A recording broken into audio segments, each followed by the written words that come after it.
இதில் ஏற்கனவே அந்த அவதூறாக பேசிய விடயங்கள் சம்பந்தமாக நான் என்னுடைய கருத்துக்களை என்னுடைய சமூக வலைத்தள பக்கங்களையும் இதர சில ஊடகங்களுக்கும் தெரிவிச்சிட்டேன்.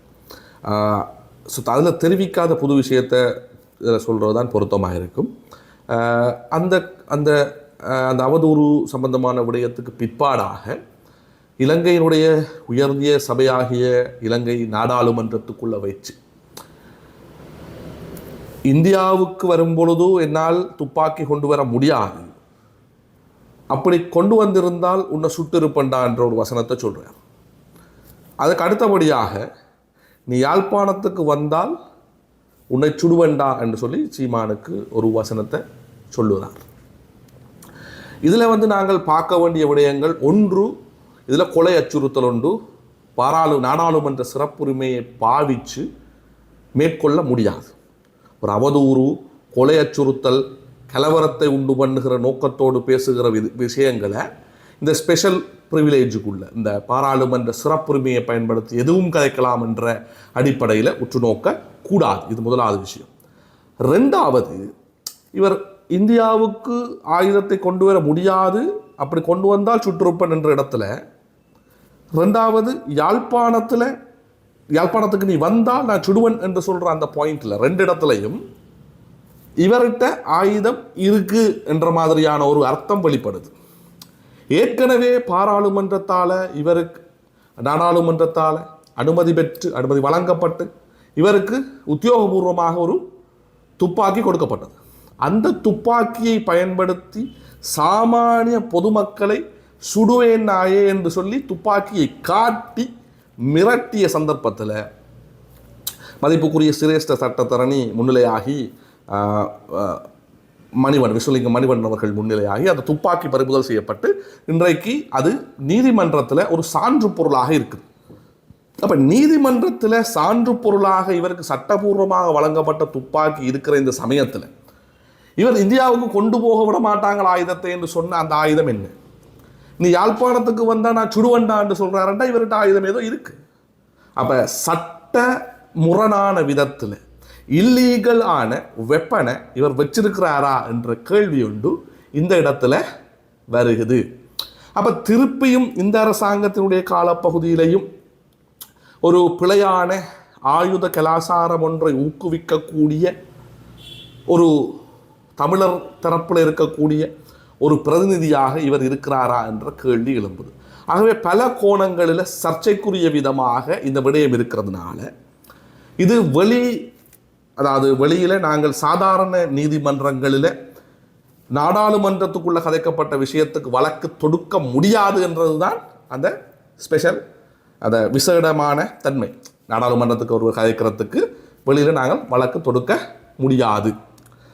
ஆனால் நாடாளுமன்றத்துக்குள்ள கதைக்கப்படுகிற இப்படியான விடயங்களுக்கு, ஒரு கொலை மிரட்டலுக்கு, இரண்டு நாடுகளுக்கு இடையிலான தொடர்பின, ஒரு இராஜாங்க ஒரு வெளியுறவு தொடர்பின சிதைக்கிற விதமாக பேசப்பட்ட இந்த விடயத்துக்கு நிச்சயமாக இலங்கை சட்டங்களின்படியாக நாடாளுமன்றத்திலே சபாநாயகர் ஒரு ஒழுக்காற்று குழுவுக்கு ஊடாக நடவடிக்கை ஒன்றை மேற்கொள்ள முடியும்.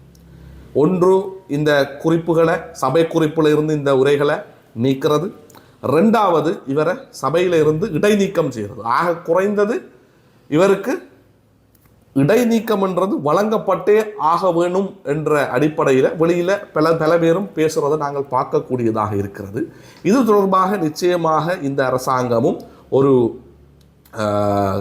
சாதகமான நடவடிக்கை ஒன்றை மேற்கொண்டால்தான் மக்களுக்கும் இந்த நாடாளுமன்றத்தின் மீது ஒரு நம்பிக்கையும் பிடிப்பும் ஏற்படும். ஏனென்றால் இன்றைக்கு பார்த்தீங்கன்னு சொல்லிட்டாங்க, இன்றைய தேதியில் இந்தியாவிலே இருக்கக்கூடிய, தமிழ்நாட்டில் இருக்கக்கூடிய அநேகமான இடங்களில் பொதுமக்கள் வீதிக்கு இறங்கி கண்டனங்களையும் எதிர்ப்புகளையும் தெரிவிக்கிறோம். அப்படி தெரிவிக்கிற பொழுது இலங்கை நாடாளுமன்றத்துக்குள் பேசப்பட்டதென்ற விஷயத்தை ஹைலைட் பண்ணிக்கொண்டே போயிடும். அந்த விஷயத்தை ஹைலைட் பண்ணிக்கொண்டே போயிடும். இது இன்றைய திகதியில் உலக அளவில் ஒரு நன்மதிப்பை பெற்றுக்கொண்டிருக்கின்ற அனுரவினுடைய என்பிபி அரசாங்கத்துக்கு உண்மையிலேயே இழுக்க சேர்க்கக்கூடிய ஒரு விஷயம். இது தொடர்பாக கண்டிப்பாக இது இந்திய தமிழ்நாட்டின் சட்டமன்றத்தை தமிழ்நாடு என்கின்ற ஒரு மாநிலத்தை அவமதிக்கிற விஷயமோ என்றால் ஒரு மாநில கட்சி, நாம் தமிழர் கட்சி என்கிறது ஒரு மாநில கட்சி. எனவே அதை விமர்சித்திருக்கிறது அல்லது அவருக்கு ஒரு த்ரெட்டை, அவருக்கு ஒரு உயிர் அச்சுறுத்தலை ஏற்படுத்தினது தமிழ்நாட்டில் ஒரு மாநிலத்தினுடைய அரசியல் சம்பந்தப்பட்ட விஷயம் மாத்திரமல்ல.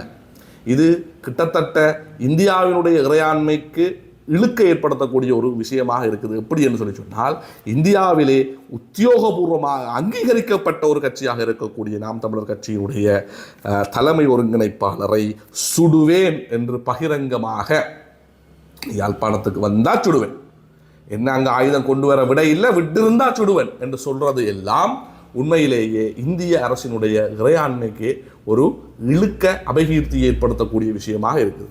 உண்மையில் இப்படியானவர்களுடைய வருகையை இனிமேல் இந்திய அரசு ஏற்றுக்கொள்ளக்கூடாது.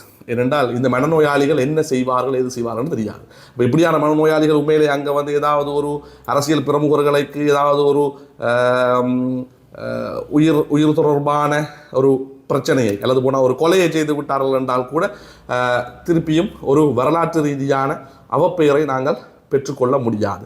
எனவே இப்படியான மனநோயாளிகளுக்கு வீசாவை கொடுக்கறதுக்கு முன்னம் அந்தந்த நாடுகளும் கொஞ்சம் இது தொடர்பான விஷயங்களில் கவனம் செலுத்த வேணும். வெறுமனே இது இந்தியா மட்டுமல்ல, இனிமேல் எல்லா வெளிநாடுகளும் இப்படியான மனநோயாளிகளுக்கு வீசா கொடுக்குறத தவிர்த்து கொள்ள வேணும் அல்லது ஆய்வுகளின் அடிப்படையில் வீசாக்களை கொடுக்க வேணும். ஏனென்றால் சொந்த வாக்களித்த மக்களுக்கு துப்பாக்கியை நீட்டி மிரட்டியவர் நிச்சயமாக கொலை செய்வதற்கு சிறிதேனும் தயங்காத ஒரு நபராக இருப்பார் என்றது எங்களுடைய அவதானங்களின் அடிப்படையில் எங்களால் கூறக்கூடியதாக இருக்குது. எனவே இந்த நாட்டினுடைய மாட்சிமை தங்கிய உயர் சபையாகிய நாடாளுமன்றத்துக்கு பொதுமக்கள் சார்பில் நாங்களும் வேண்டுகோள்களை முன்வைக்கிறோம். தயவு செய்து இவர்கள் மீது ஒழுக்காற்று நடவடிக்கைகள் எடுத்து இந்திய இலங்கை உறவில் விரிசல் நிலைகளை ஏற்படுத்தாமல் ஒரு சுமூகமான சகோதர மனப்பான்மையை வளர்க்க வேண்டும். இங்கே ஒரு அனர்த்தம் வருகிற பொழுது, இங்கே ஒரு பாதிப்பு வருகிற பொழுது முன்னுக்கு நின்று எங்களுக்கு உதவி செய்யக்கூடியவர்களாக, எங்களுடைய கஷ்டங்களில் பங்கெடுக்கிறவர்களாக இந்தியாவினுடைய மக்கள் இருக்கிறார்கள், இந்திய அரசாங்கம் இருக்கிறது. குறிப்பாக தமிழ்நாட்டு மக்களும் தமிழ்நாட்டு அரசாங்கங்களும் இருந்து வருகின்றன. எனவே இந்த உறவு நிலைகளை பாதிக்காதபடி இந்த நாடாளுமன்றம், இலங்கையின் உயர் சபையாகிய நாடாளுமன்றம் ஒரு நல்ல தீர்க்கமான இறுக்கமான இனிமேல் இப்படி ஒரு பிழையை இன்னும் ஒரு நபர் விடுவதற்கு பயப்படுகின்ற விதத்தில் நடவடிக்கைகளை எடுக்க வேண்டும் என்ற மிகவும் தாழ்மையான ஒரு விண்ணப்பத்தையும் நான் இந்த இடத்துல இலங்கையின் உயர் சபையாகிய நாடாளுமன்றத்துக்கு முன்வைக்கிறேன்.